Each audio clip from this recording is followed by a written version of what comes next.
Chers frères et sœurs en Christ, bienvenue à cette deuxième vidéo sur cette quatrième parole de la croix. Mon Dieu, pourquoi m'as-tu abandonné? L'Écriture nous décrit toutes les multiples souffrances variées du Seigneur Jésus-Christ de la part des hommes à cause de la justice. Les Écritures nous décrivent également toute la souffrance profonde de la part de Dieu durant les 3 heures de ténèbres quand Christ devait accomplir l'œuvre de la rédemption.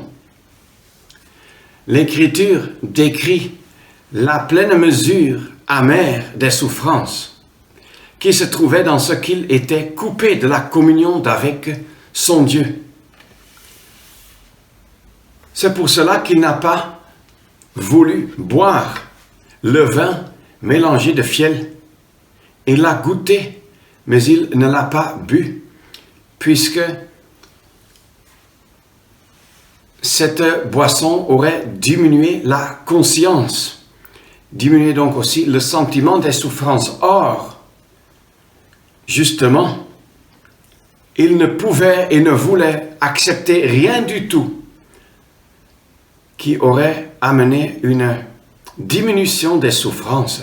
Pourquoi? Parce qu'il fallait qu'il souffre pleinement, la pleine mesure, étant entièrement conscient. Il ne pouvait pas accepter d'être ensommeillé. Il ne pouvait pas accepter une anesthésie, si je peux le dire ainsi. Il n'a rien accepté du tout, parce que son but était clair, la pleine restauration de la gloire de Dieu sur la même terre où Dieu avait été profondément déshonoré, offensé et insulté par sa propre créature qu'est l'homme. Et de deux, en restaurant la gloire de Dieu, notre Seigneur Jésus-Christ avait en même temps en vue le salut éternel de nous. De nous, c'est racheté.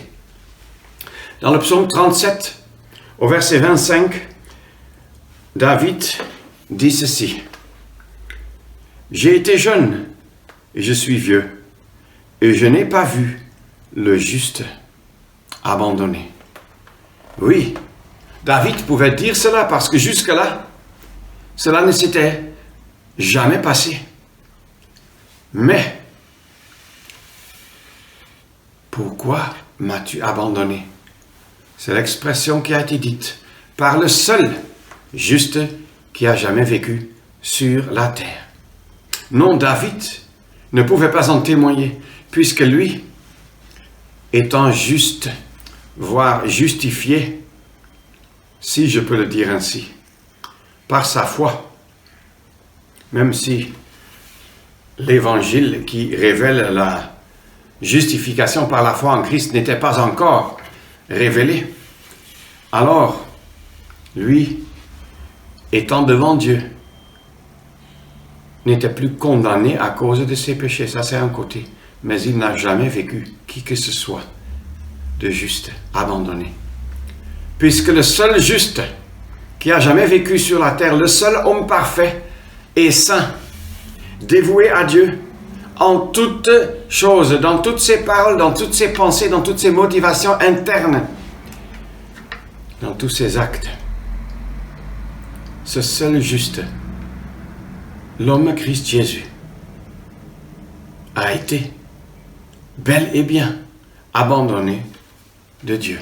Et nous lisons encore un autre passage, à savoir dans le 2e livre de Samuel. Je répète, l'homme Christ Jésus, la sainte victime, a été clairement abandonné de Dieu.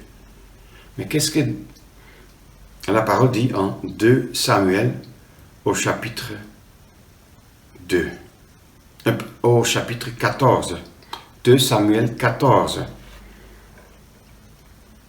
verset 14, deuxième partie. Et Dieu ne lui a point ôté la vie, mais il a la pensée que celui qui est chassé ne demeure plus chassé loin de lui. Quelle pensée solennelle. Et maintenant que nous sommes en train d'entrer dans quelques méditations sur cet abandon de Dieu que Christ a subi, que Christ a vécu, nous ne devons jamais oublier que Christ ne pouvait pas être laissé dans les 3 heures de ténèbres. Celui qui a été rejeté, abandonné de Dieu, brisé même, ne pouvait pas rester dans un état où il était brisé, dans un état où il était rejeté, abandonné.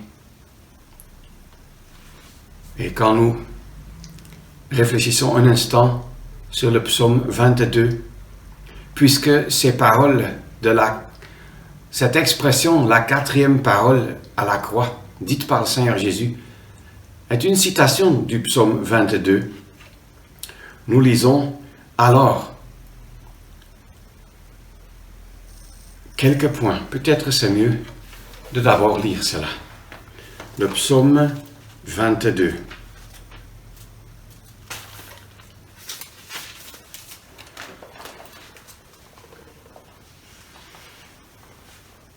Au verset 14, psaume 22, 14. « Je suis répandu comme de l'eau, et tous mes os se déjoignent.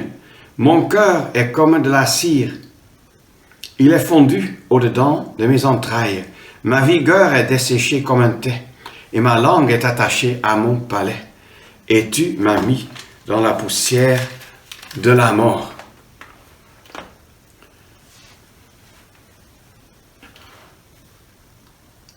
Je suis répandu comme de l'eau. Quelle expression! Je veux encore juste citer aussi 2 Samuel 14, la première partie du même verset. Donc 2 Samuel 14, verset 14 au début. « Car nous mourrons certainement, et nous sommes comme de l'eau versée sur la terre qu'on ne peut recueillir. » Et dans le psaume 22, le Seigneur Jésus se plaint prophétiquement. « Je suis répandu comme de l'eau. » Ça veut dire, il est répandu dans la mort. Et humainement parlant, impossible de recueillir l'eau. Impossible de ramener Christ d'entre les morts, n'est-ce pas? C'est ce que les hommes penseraient. De l'eau versée, tu ne peux plus ramasser. Et s'il y a même une petite flaque à eau sur le sable, ce sera toujours une eau boueuse dans le flacon, dans la bouteille, dans la marmite. Mais l'eau versée sur la terre rend le sol humide et prend soin qu'une nouvelle vie puisse commencer, tel que nous le lisons dans l'Évangile selon Jean au chapitre 12. Le grain de blé tombant en terre meurt et porte beaucoup de fruits. Il fallait que Christ, soit versé, si je peux le dire ainsi, répandu comme de l'eau. Il fallait aussi qu'il soit ce grain de blé, qu'il tombe en terre et qu'il meure pour porter du fruit. Il y a beaucoup d'images dans la parole et c'est très profond. Nous voyons aussi, et tous mes os se déjoignent. On ne lit pas qu'un os du Seigneur Jésus ait été cassé ou brisé. Par contre, ces ossements, ces os, se sont déjoints, déchirés. Un os déchiré de l'autre, sous le poids de son propre corps. Ça, c'était le sort de chacun qui était crucifié. Mais, je répète encore, son corps n'a pas été brisé, ses os aussi, ses jambes aussi n'ont pas été brisées. Jean 19, au verset 36, nous en parle. Et d'ailleurs, quand on lit en Jean 19 que cela s'est fait afin que l'écriture soit accomplie, la première fois où nous trouvons une allusion à cela, c'est lorsqu'on lit en Exode au chapitre 12, verset 46, sur l'agneau dont il fallait absolument éviter de briser les os. je fais une petite parenthèse en me référant à la Sainte Seine, à la fraction du pain, pour dire que le pain ne nous parle pas du corps brisé du Seigneur Jésus-Christ, puisque la parole de Dieu nous dit clairement que son corps n'a pas été brisé. Par contre, dans son corps, il a été brisé, battu de Dieu. Nous savons que ce que l'homme a fait au Seigneur Jésus-Christ, le flageller, le battre, le gifler, tout cela c'est grave et montre l'état affreux dans lequel l'homme se trouve, un état plein de péché et d'iniquité. Par contre, le Seigneur Jésus a été battu et frappé de Dieu et brisé, comme la parole nous le montre, dans son âme, dans son corps, mais pas physiquement. Dieu ne l'a pas brisé physiquement, mais dans son fort intérieur. Quelle souffrance pour Christ! Mais si nous revenons en arrière pour parler maintenant, pas de ce qu'il a subi de la part de Dieu, mais plutôt, tous mes os se déjoignent. Est-ce que nous ne comprenons pas que les souffrances même physiques du Seigneur Jésus-Christ étaient indescriptibles quand ses os se détachent l'un de l'autre, c'est-à-dire que les muscles et autres se déchirent? C'est une souffrance insupportable et indescriptible et inimaginable. Beaucoup de gens crucifiés entraient par ces souffrances, par ces douleurs atroces dans une sorte de coma. Mais chez le Seigneur Jésus-Christ, tout cela s'est passé de façon très consciente. Il était dans sa pleine conscience quand ces choses se sont faites. Mon cœur est comme de la cire, il est fondu au-dedans de mes entrailles. Vous savez que le cœur devenant comme la cire, si la cire fond, ce n'est que par la chaleur. Et dans Lamentation, chapitre 1er, prophétiquement, il est dit non seulement de Jérusalem, mais du Seigneur Jésus-Christ, qu'une grande chaleur est descendue d'en haut, dans son fort intérieur. C'est une image de la colère ardente de Dieu qui descend sur Christ. Nous lisons également « Ma vigueur est desséchée comme un thé ». Alors, l'expression pour la vigueur desséchée, ça montre que déjà l'humidité, l'eau manque. Sans eau, sans humidité, le corps ne peut pas fonctionner. Mais ça dit aussi comme un thé. Or, si j'ai bien compris, le mot pour thé ici veut dire que c'est comme si on pense à de l'argile. On fait un pot, une vase en argile et met ça dans la four. Ça parle de la chaleur ardente, une très haute température, une chaleur excessive qui nous rappelle les souffrances de Christ sous la colère de Dieu. Mais ensuite, un thé, on obtient des thés en cassant ce pot en argile. Et là, les morceaux, même les miettes, sont des thés. Alors, c'est le mot utilisé ici, selon ce que j'ai compris.